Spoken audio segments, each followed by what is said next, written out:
Hello everyone, I'm Roosevelt Lyons with Kansas City Parks and Recreation, and you've tuned into the Weekly Report. It's April, and in Kansas City, that means the start of baseball season and fountain season. We're here at Delbert Half Fountain, getting ready for the Fountain Day. And thanks to KC voters, the Delbert Half Fountain has been restored.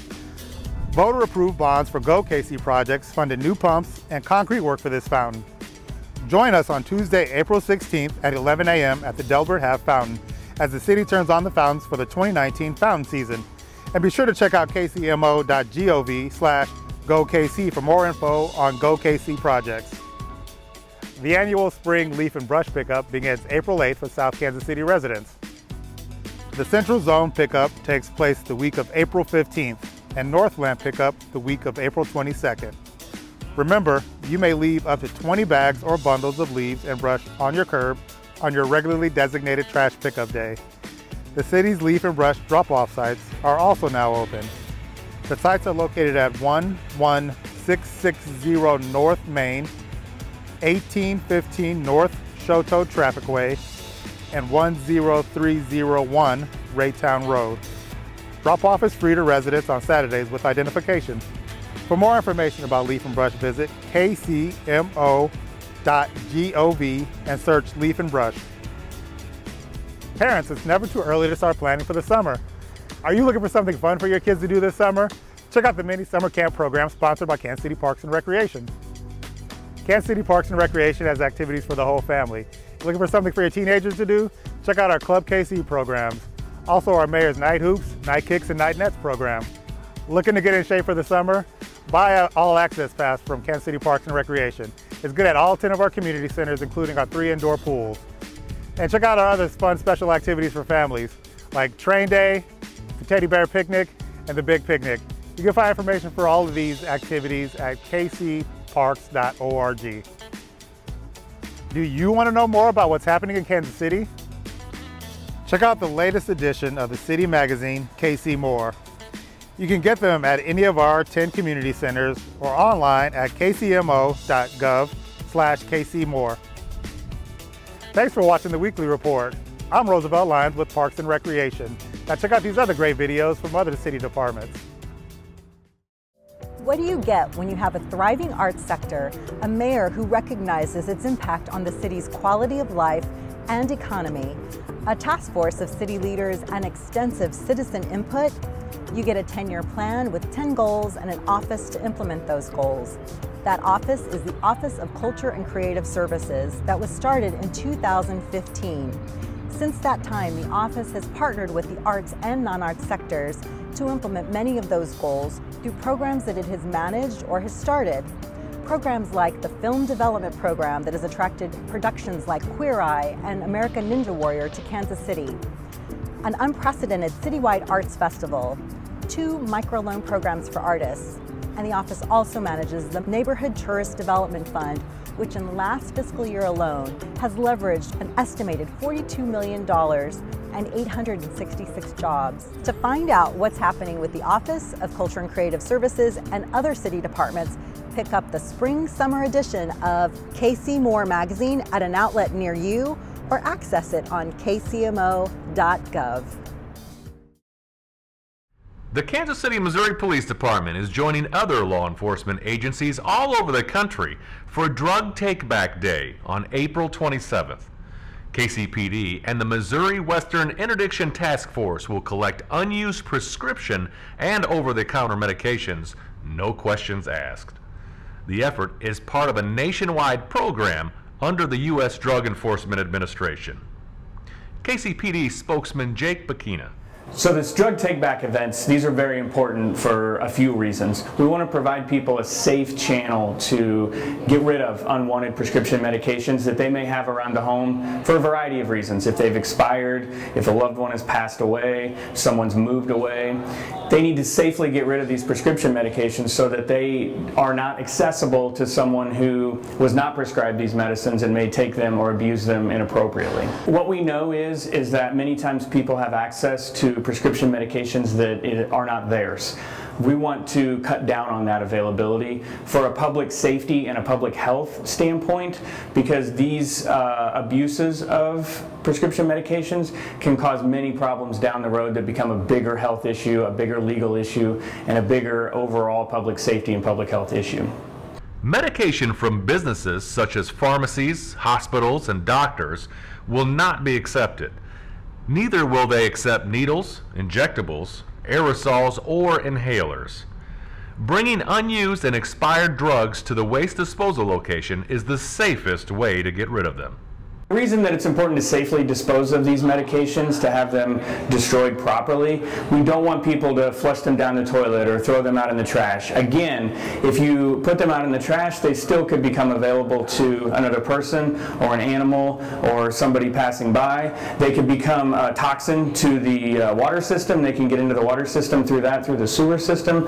All of these things are a possibility if they're not destroyed properly. If you miss April 27, there will be other opportunities. So April 27th is a great opportunity because there's locations metro-wide. On any day, any week, you can bring them to 2 of our patrol division stations, the North Patrol Division or the Shoal Creek Patrol Division, and there are receptacles there. You can, no questions asked, bring in your unwanted prescription medication, and you can drop them off there safely, and they will be destroyed in the same manner, but they will be accepted there on any given day. Drug Take-Back Day isn't just about dropping off unused medications. There is quite a bit of education and awareness that goes along with it. The UMKC School of Pharmacy will have people on staff to answer questions about prescription medication. We have partnerships with several pharmacies across the area, as well as several hospitals. We also have Midtown KC Now, which is a business association in the Midtown area. They are partnering by providing locations and representatives from their organization as well. We have people from addiction services staffing on site that will be able to answer questions, as well as our KCPD representatives. There'll be multiple community interaction officers. So when you stop by, if you're near your neighborhood, you can talk to your community interaction officer about whatever else is going on in your neighborhood, KCPD related. So it's a great opportunity to one-stop shop to get a lot of information. More than 2 tons of drugs are collected every year in this area. They are taken to an undisclosed location and incinerated.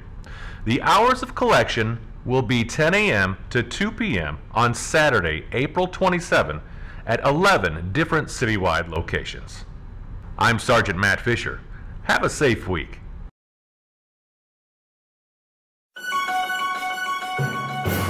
These images from the summer of 2017 are hard to forget. Relentless rain sent Indian Creek surging over its banks at 103rd and Warnell in South Kansas City. The water flooded Coach's Bar and nearly everything around it. A few blocks east is Center Middle School. Back when I was in elementary, it was closed, the roads were closed. The students and teachers remember the high water.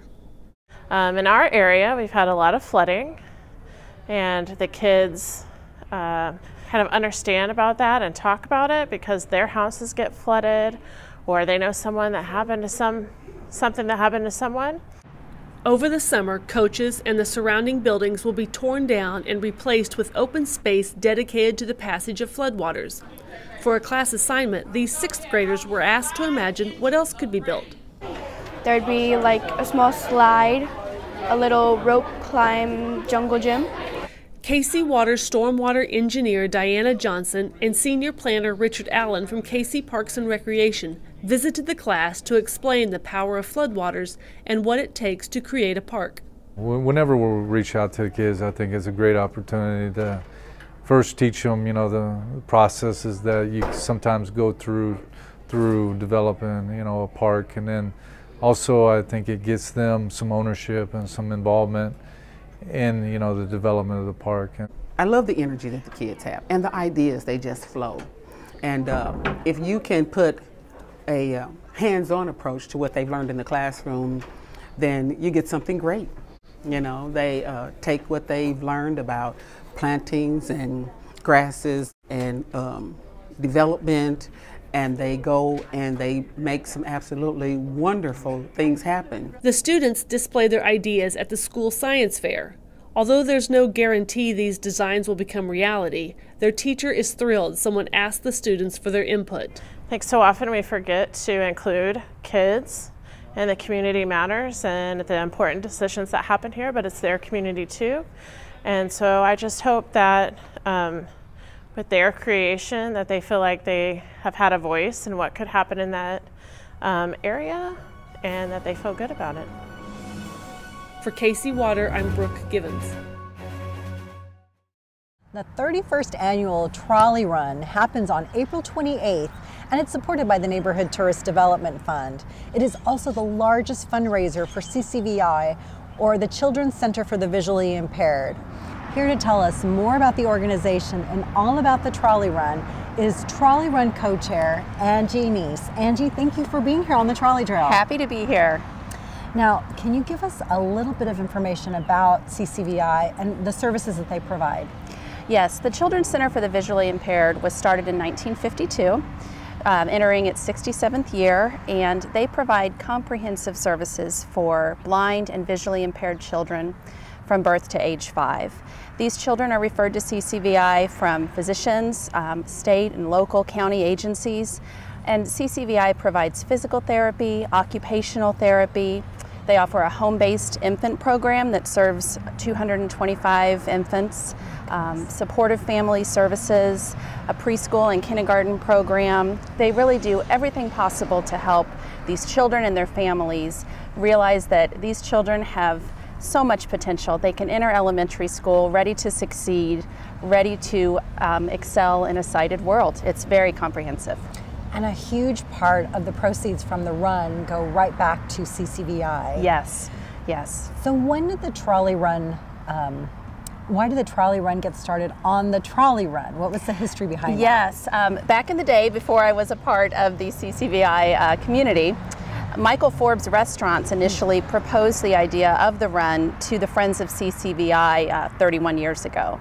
He had, or the company had, 2 restaurants, one in the Plaza area and one in the Brookside area, and they thought it would be a great run to link up these 2 vital areas in Kansas City. So the run began, and it was kind of a natural fit to run it along the trolley trail, and the course has remained largely the same in all of these years. And we begin at 75th and Warnell. We finish along Brush Creek, a great finish line along the plaza with a fabulous after bash, tons of sponsors. It's really just a wonderful springtime tradition in Kansas City. And do the families and people that are served by CCVI, do they participate, and how do they participate? They do. It's one of my most favorite parts of the race. We offer family teams, and this can be for current students or graduates of CCVI. They start their own family team, they get their own t-shirts, their own team name. We have, I think, 55 family teams from last year. Mm-hmm. We're hoping to have maybe 60 this year, and over 1,000 runners, walkers that participate, friends and family members. It's really kind of a competitive thing between the families, and they raise so much money that helps us with programming, and they're such spirited participants. It's a huge family affair for these teams. And how many participants are you anticipating this year? I'm not sure exactly how many we'll end up with. Our goal is to usually end up with close to 7,000 runners. It's one of the largest 4-mile races in the country. That's great. Mm-hmm. And if people want to participate so we can get more people out, yes, or just come and cheer on runners on the route, mm-hmm, where's the best place to go get information about the route and about all the details about the run? Sure. We have a fantastic website. It's at trolleyrun.org. It gives you information about the course, where you park, how to sign up, how to volunteer. We always need race day volunteers and volunteers to help with packet pickup, course marshals, after bash volunteers. You can walk, you can run. It's all available on the website, and it's a super easy process to sign up. And if people want to know more about CCVI, where would they go?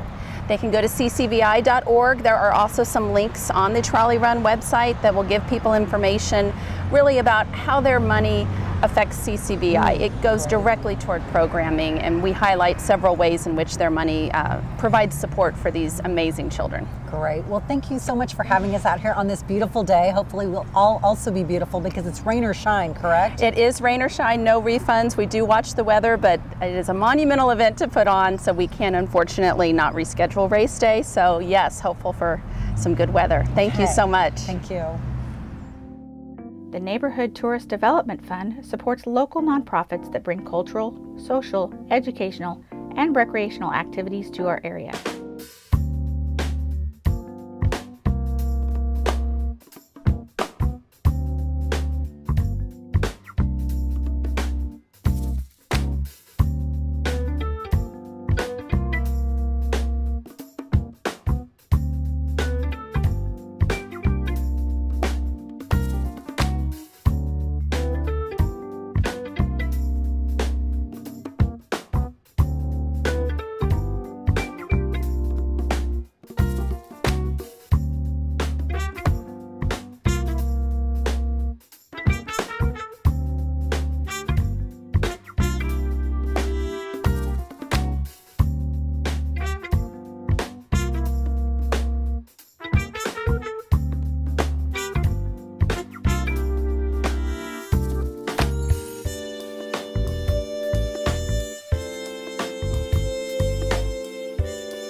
To learn about additional upcoming events, visit kcmo.gov/ntdf.